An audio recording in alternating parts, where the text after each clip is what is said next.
আগের ভিডিওতে আমরা ভরকেন্দ্রর প্রথম পর্বতে অবিচ্ছিন্ন বিচ্ছিন্ন সিস্টেমের আমরা ভরকেন্দ্র সম্বন্ধে আলোচনা করেছিলাম। এই ভিডিওতে আমরা দৃঢ় বস্তু কন্টিনিউয়াস সিস্টেম ভরকেন্দ্র সম্বন্ধে আলোচনা করব।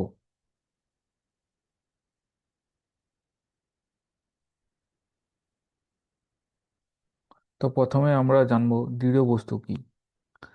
তো পদার্থবিজ্ঞানের ভাষায় দৃঢ় বস্তু হলো এমন একটা আদর্শ কঠিন বস্তু যার উপর কোনো রকম বাহ্যিক বল বা বলের ভ্রামক প্রয়োগ করলে বস্তুটির কোনো আকার আকৃতি বা বিকৃতির কোনো পরিবর্তন হয় না। প্রাথমিক অবস্থাতেও যে আকার থাকে, বল প্রয়োগ করার পর বা বলের ভ্রামক প্রয়োগ করার ফলেও বস্তুটির সেই একই আকার আকৃতি বা থাকে। তো ওই বস্তুকে বলা হয় দৃঢ় বস্তু। তো দৃঢ় বস্তুর ক্ষেত্রে কণাগুলি ধারাবাহিকভাবে থাকে, একে অপর বিচ্ছিন্নভাবে থাকে না। তো এর ভরকেন্দ্র নির্ণয় করতে হলে বস্তুটির সম্পূর্ণ আয়তন জুড়ে সমাকলন করে ভরকেন্দ্র নির্ণয় করা হয়। তো এর ভরকেন্দ্রের অবস্থান ভেক্টরের গাণিতিক ফর্মুলাটি হলো RCM, ভরকেন্দ্রের অবস্থান vector equal to 1/m integration of volume আর ডিএম। এখানে এম হলো বস্তুর মোট ভর, যেটা হচ্ছে ইন্টিগ্রেশন অফ ডিএম। এখানে আর হলো আহ, অতি ক্ষুদ্র কোনো একটা উপাদানের ভরের অবস্থান ভেক্টর। ডিএম হলো অতি ক্ষুদ্র ভরের উপাদান যার ঘনত্ব রো এবং আয়তন যদি ডিভি হয়, তো ডিএম কে প্রকাশ করা যায় dm equal to rho dv.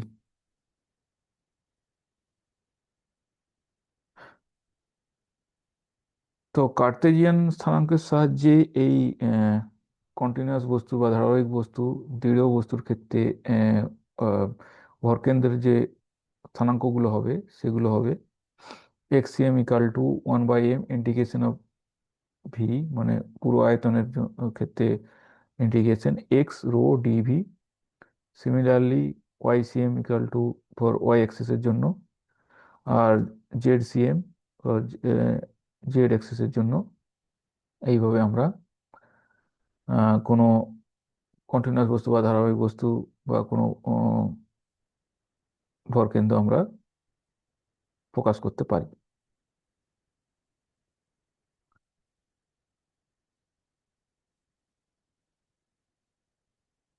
তো এরপর আমরা জানবো ভরকেন্দ্র সম্পর্কিত কিছু গুরুত্বপূর্ণ তথ্য।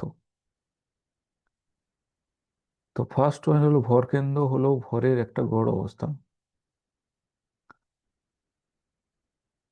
এটা কোনো সিস্টেমের গড় যে ভরের অবস্থান সেটা নির্দেশ করে।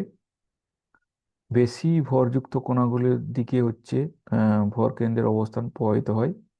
আর কোনো বস্তু বা কোনো সিস্টেমের ভরকেন্দ্র অদ্বিতীয়, একটাই মাত্র ভরকেন্দ্র হয়। দ্বিতীয় নম্বর, ভরকেন্দ্র বস্তুটির ভিতরে বা বাইরেও থাকতে পারে।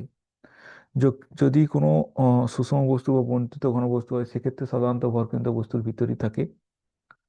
অনিয়মিত বস্তু বা ফাঁপা বস্তু এর ক্ষেত্রে ভরকেন্দ্র বাইরে হয়, যেমন রিং, বুমেরাং, এগুলোর হচ্ছে ভরকেন্দ্র বাইরের দিকে হয়।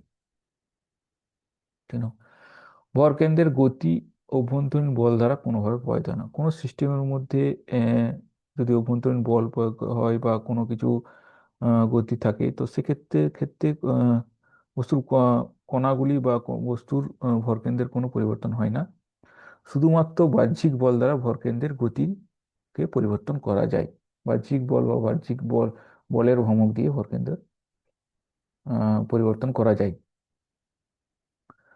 ভরকেন্দ্র এমনভাবে চলে যেন সমস্ত ভর সেই বিন্দুতে কেন্দ্রীভূত। তো পুরো সিস্টেমের গতিকে এমনভাবে বিবেচনা করা হয় যে সমস্ত ভরকেন্দ্রের কেন্দ্রীভূত এবং বাহ্যিক বল ভরকেন্দ্রেই কার্যকর হয়।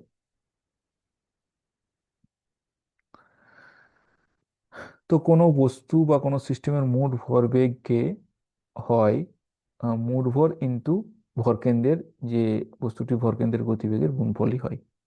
তো একে আমরা, সেই জন্য আমরা কোনো বস্তুর ভরকেন্দ্রকে আমরা লিখতে পারি যে ভরবেগ, মানে বস্তুর ভরবেগ P total equal to M into V CM, centre গতিবেগের ভরকেন্দ্রের গতিবেগের গুণফল। বাহ্যিক বল হলো মোট ভর গুণফল ভরকেন্দ্রের ত্বরণ।